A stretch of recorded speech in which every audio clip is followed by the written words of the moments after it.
Chapter 11, The Animal Shift. Cat, are you in here? Her mother sounded panicky. She could feel the motion of her digging through her covers, frantically searching for a body. It didn't take her long to realize that her daughter wasn't there, at least not in the form Delia was looking for. Cat stayed curled up in the very darkest corner under her bed. Her necklace had fallen off and lay tangled on the floor, right by the ring Jenna had stolen for her. She watched her mother pick these items up, scramble out of the room and down the attic steps.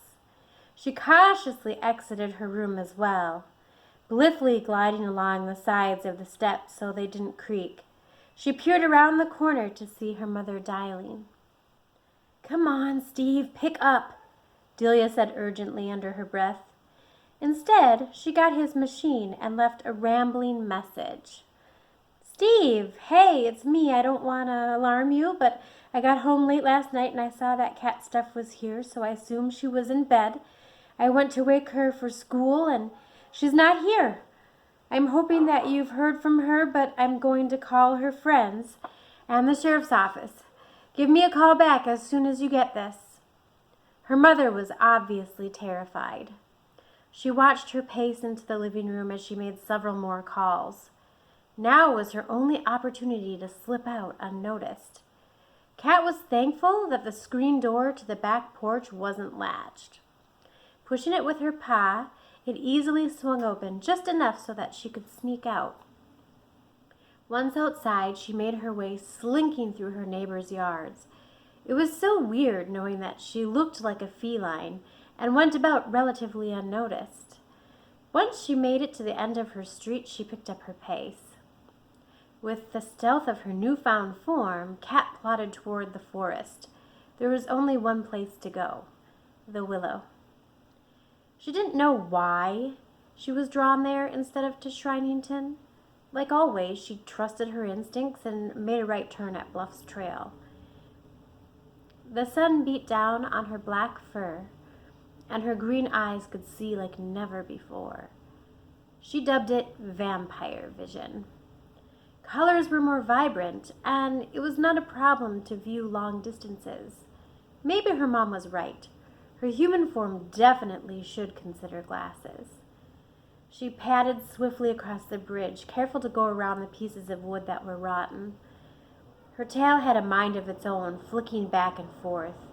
She felt anxious around water, which wasn't normal for her, so she credited it to her feline form. With the cover of the long grass, she felt a little more sassy.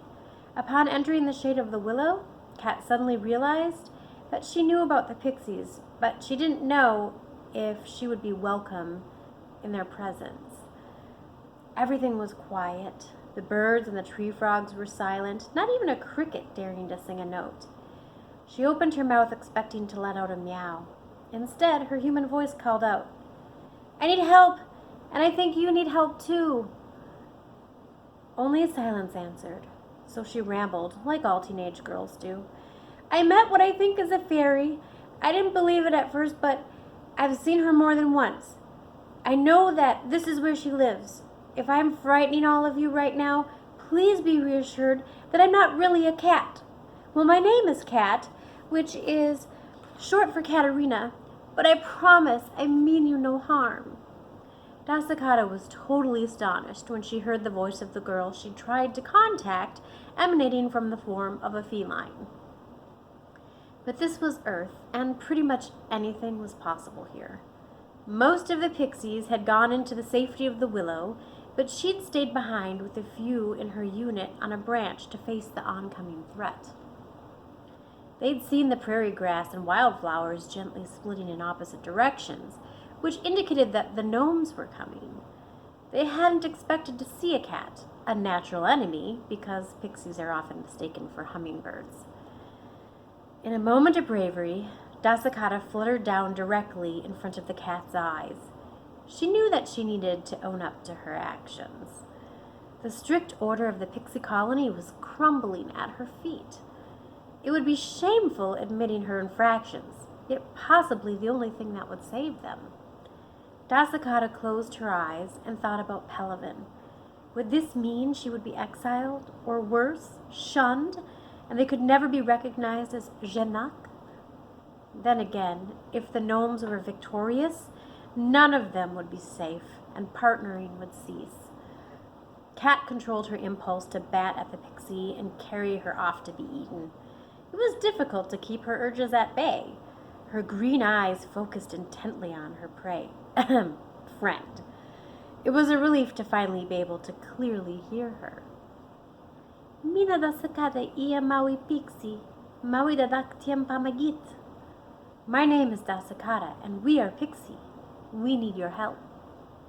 It took a moment for Dasakata to realize that she was speaking Pixie and change course.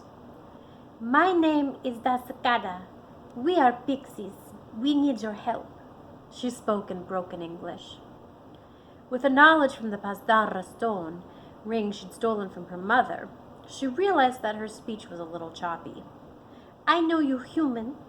I know because I visited you before. I ask help. Today, you come here because you need help. Cat was totally relieved to hear that what she'd seen wasn't crazy and what had happened to her was real. The words rushed out of her as her tail flicked quickly back and forth in excitement. I will help you if you'll help me. As you can see, this isn't my true form. Tell me your story, and I'll tell you mine. Dasakata lowered herself onto the ground in front of Cat. Following her lead, Cat laid down on her side in the shade. She had the extreme urge to start licking herself. She listened intently to the story that Dasakata told. Her speech was still choppy, but understandable. The gnomes always friends.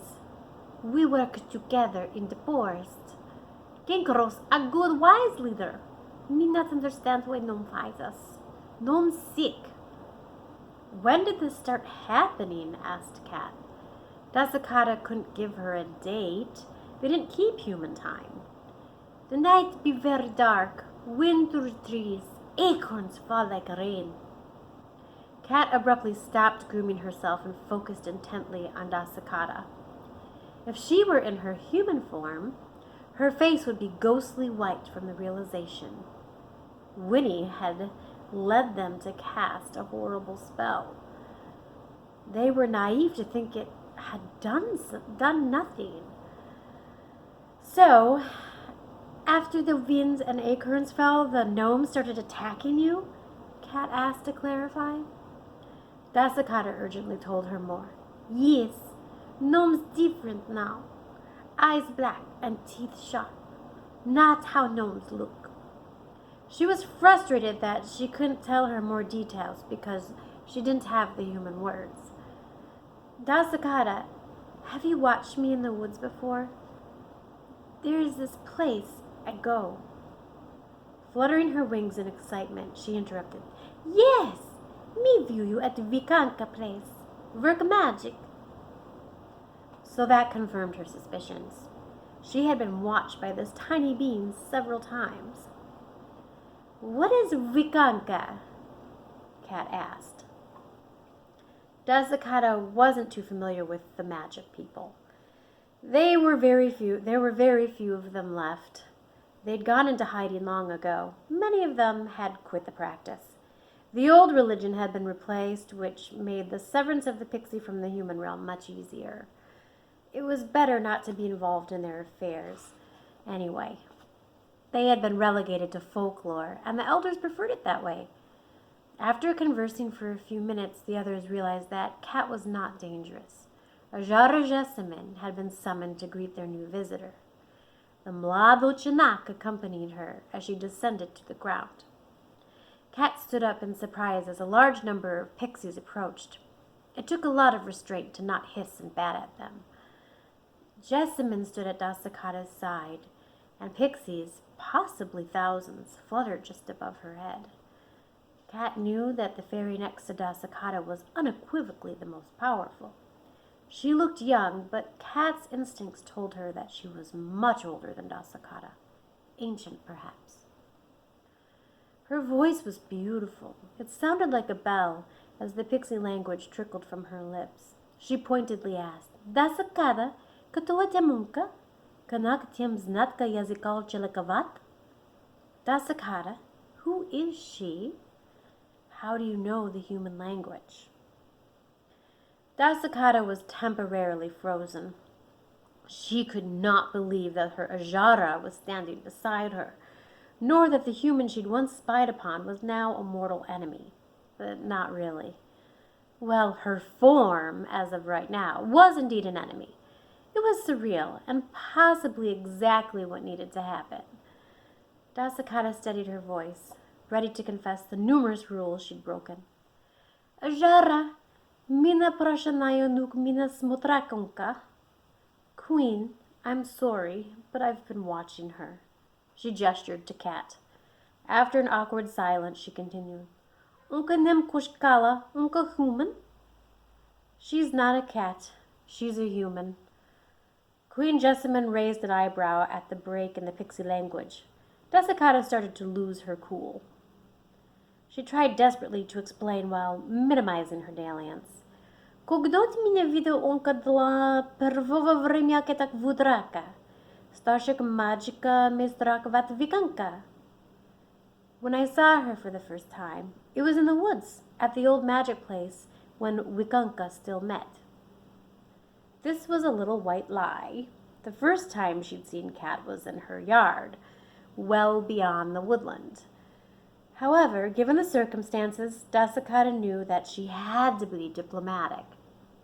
This girl had knowledge of magic, and a natural disposition of the old ways. It was something that was an inherited trait. Whether she realized it or not, Kat was different from the other girls. It wasn't until she joined the others that Dasakata understood that humans still possessed the ability to do magic. Some of them, anyway. The Ajara urged Dasakata to tell her more of what she knew. Unka dilatka magica sa mной deveka devuyas. She does magic with 2 girls, Dasakata recounted. With this knowledge, Jessamine unleashed a flurry of words in the Pixie language. Kat did not understand what was being said, but she did know that the Golden One was very upset. Tiempa zaradlanmina! Translate for me, she ordered Dasakata. Kat, how long you do magic with humans? Dasakata inquired. At the thought of Winnie, Kat gave an involuntary hiss, which startled the pixies. The crowds fluttered upward beyond her reach. Only Dasakata and the powerful pixie stayed still as stones. Kat composed herself quickly. I'm sorry. I didn't mean to do that, she rambled on. Look, I'm really new to magic. I haven't even had Ruby's grimoire yet. I'm still learning. We all are. Dasakata took a moment to relay the message, and then she nodded at Kat to continue. I've discovered that I can do some things on my own, so I've been practicing alone, but I have no idea how to get out of this spell that has been placed on me, she explained. The Golden Pixie spoke for a very long time. Although Kat couldn't understand her, she felt a sudden relief. Wise words were coming. Dasakata struggled to translate what her Ajara had told her. She say you are Vikanka, or natural witch, gifted through your line. Magic come easy to you. Spells a rhyme. Be careful with power and look for guidance from wise person. Kat was disappointed by what she'd heard. There was no way out of this spell. Not without stealing that book back. The dismay must have shown. She felt her nose crinkle and her whiskers go back. Dasakata spoke to the familiar that her favorite human had become. Her lack of knowledge about the human language was frustrating, and she had the desire, but not the skill, to be a full Pazdara. You angry. My words no help. Kat flicked her tail in slow, controlled movements, and her eyes became slits. She gave a muffled hiss before replying. I'm just upset. I came here because I need your help. You help me get Ruby's grimoire back from Winnie. She was cut off by Dasakata's remark. Winnie? She evil girl. Kat let out a low growl like meow. Whoops, yeah. Not exactly evil, but definitely selfish and misguided. Dasakata relayed the information to the Golden Fairy. Kat realized that she didn't know her name. "Who is the Golden Fairy?" she asked. "Oh, I'm sorry me not tell you. She queen. She Jessamine." Kat composed herself. "Tell Queen Jessamine that I will help you in any way I can, but I need some of your... What do you call yourselves?" "Pixie," answered Dasakata. "Oh, yeah, right. I've heard that expression before. You just told me. Anyway, well, I need some of your Pixie to help me get Ruby's Grimoire back. It's a very powerful book of spells, and Winnie's been using it to cast detrimental spells onto everybody that gets in her way." Dasakata talked with Queen Jessamine in the Pixie language for what seemed like an eternity. Kat really needed some friends right now, and if they happened to be tiny flying creatures that resembled hummingbirds, then okay. There was a lot in the back of her mind. It was a lot to process, but it wasn't like she had much time. There was this warning in the back of her mind. If she stayed in this form for too long, that was it. She would actually be a cat, like forever. Dasakata turned to Kat. "Yes, we will help. First, must rescue captured Pixie from Gnome. Can you do battle?" Kat grew very excited and started flexing her claws and scratching at the ground. "Yes, we will save your friends. Then we will have to get that book out of Winnie's hands. Maybe then I can find the antidote to whatever she did to those poor gnomes," she said while sauntering back and forth under the willow, her tail flicking every which way. Queen Jessamine's chest light glowed a deep amber upon hearing the news. She bid Dasakata to thank Kat and introduce her to the army of pixies. She would be their secret weapon and possibly their only hope for the rescue mission. "Follow me," Dasakata ordered. Kat found herself climbing up the willow with no problems. Her claws gripped fiercely into the bark of the tree. Her reflexes allowed her to gracefully jump from branch to branch until she arrived at one of the tallest and widest branches on the willow. She was absolutely amazed at what she saw. They were separated into groups. Pixies practicing using each of the weapons they'd fashioned. She was amused at the hairbrush. An idea struck. "Das, I have an idea," she called out in excitement. "If I can get back into my room, I can gather some of my things. We could make even more weapons." Dasakata was a bit taken aback by the nickname the girl had given her. Das. She kind of liked it. "Okay, idea is good. You not go without me," Dasakata insisted.